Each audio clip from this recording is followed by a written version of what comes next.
मंगरू हर रोज शेफाली की तारीफ करता था। मंगरू पूरा दिन काम करके थका हारा घर आता था और कहता था, शेफाली खाने में आज क्या है? आज कढ़ी चावल बनाई हूँ जी। वाह, जल्दी खाना लगाओ, बहुत भूख लगी है। शेफाली के हाथों की कढ़ी चावल खाकर मंगरू पागल ही हो जाता था।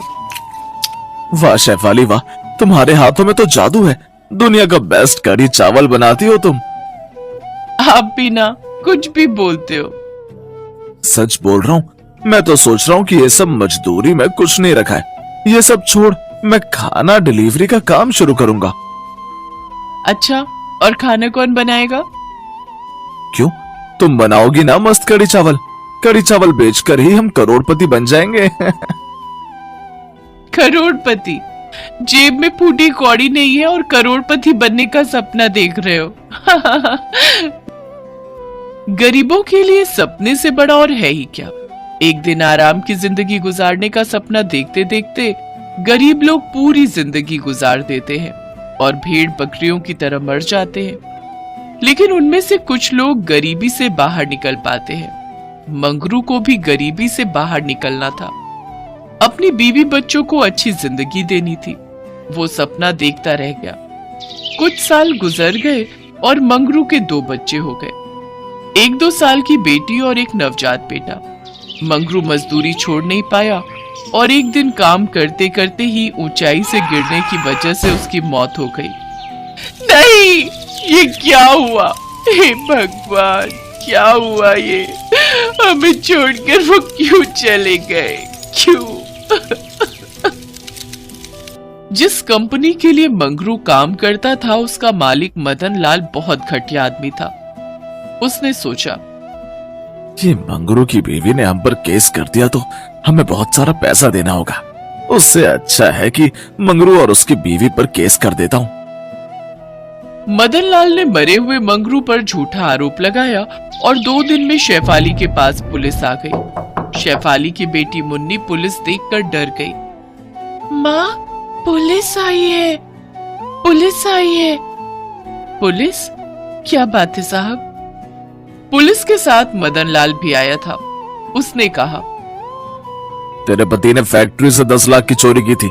मैंने उसे पकड़ लिया तो भागने लगा और तभी वो गिर पड़ा। नहीं, मेरा पति चोर नहीं हो सकता। नहीं साहब, कुछ गलती हो रही है। मेरा पति चोर नहीं था। चुपचाप सुन, 1 साल के अंदर 10 लाख नहीं दिया तो मैं तेरा घर ले लूंगा। तब दोनों बच्चों को लेकर भीख मांगते रहना रास्तों पर। धमकी देकर मदन लाल चला गया। 2 दिन पहले शेफाली विधवा हुई थी। अब उसके सर पर 10 लाख का कर्जा आ गया। शेफाली को कुछ समझ नहीं आ रहा था। क्या करूं? दोनों बच्चों को पेट भर खिलाने पिलाने की हैसियत नहीं है मेरी। ऊपर से ये कर्जा कैसे चुकाऊं? 10 लाख का कर्जा। शाम को शेफाली के घर रघु नाम का एक आदमी आया। रघु मंगरू के साथ मदन लाल की उसी फैक्ट्री में काम करता था। उसने शेफाली से कहा, भाभी, मंगरू और हम अच्छे दोस्त थे। मंगरू ने चोरी नहीं की। लेकिन मालिक तो पुलिस लेकर यहाँ आ गए। अब मुझे पैसा चुकाना ही होगा। मालिक बहुत लालची और बेईमान है। मुझे पता है एक्सीडेंट कैसे हुआ था। मालिक की ही गलती की वजह से मंगरू भाई का देहांत हो गया। क्या ये बात तुम कोर्ट में बोल सकते हो? कैसे बोलूं भाभी, मालिक मुझे भी जान से मार देंगे। अपनी बीवी बच्चों को खिलाऊंगा क्या? रघु चला गया। शेफाली के पास कोई चारा नहीं था। वो 2-3 घरों में बर्तन मांजने का काम करने लगी और घर चलाने लगी।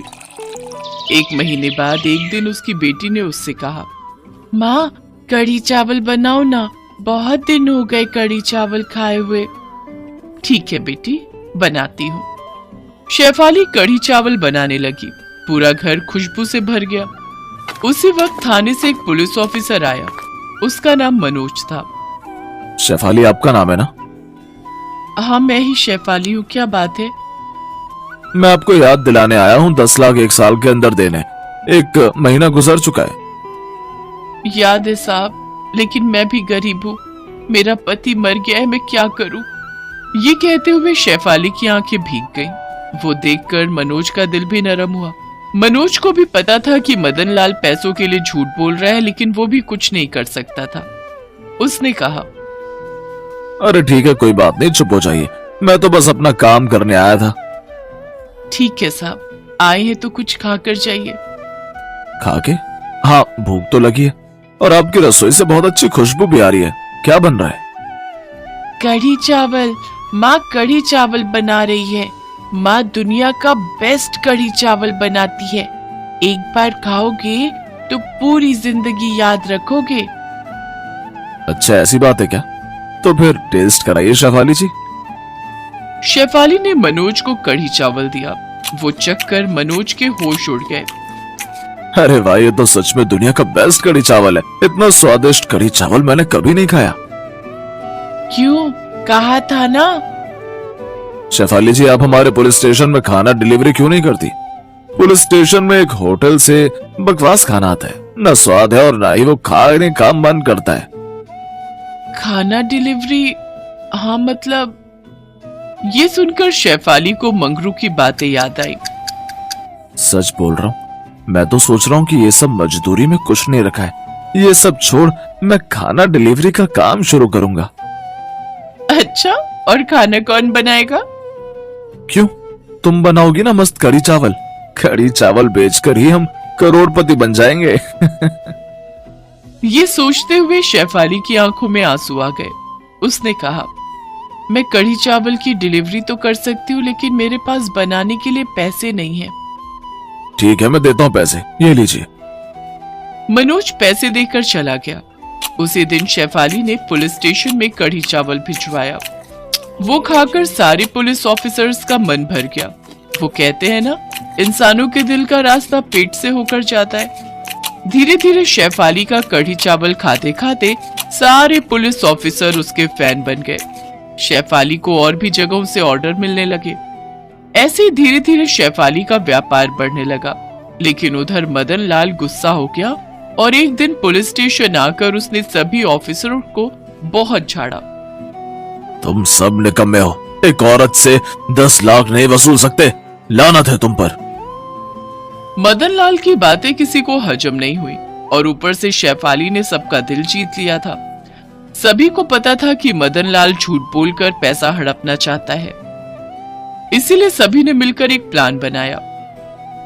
मनोज ने शेफाली को थाने बुलाया और उससे मदन लाल के खिलाफ कोर्ट में सच बोलने के लिए कहा।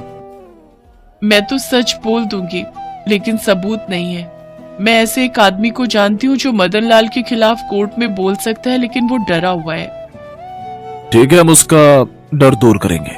मदन लाल को बहुत चर्बी चढ़ गई है, उसे जेल भेजना ही होगा। शेफाली ने रघु को बुलाया। पुलिस का सपोर्ट मिलते ही रघु गवाही देने के लिए राजी हो गया। रघु और भी लोगों को साथ ले आया और अगले दिन कोर्ट में सभी ने मदन लाल के खिलाफ गवाही दे दी। पुलिस ने भी एंड मौके पर मदन लाल का साथ छोड़ दिया। मदन लाल को कोर्ट ने शेफाली को 1 करोड़ रुपए देने के लिए कहा। मदन लाल को देना ही पड़ा और उसके बाद उसे जेल हो गई। मदन लाल पूरी जिंदगी जेल में सड़ने के लिए अंदर चला गया और शेफाली करोड़पति बन गई। मंगरू का सपना पूरा हुआ।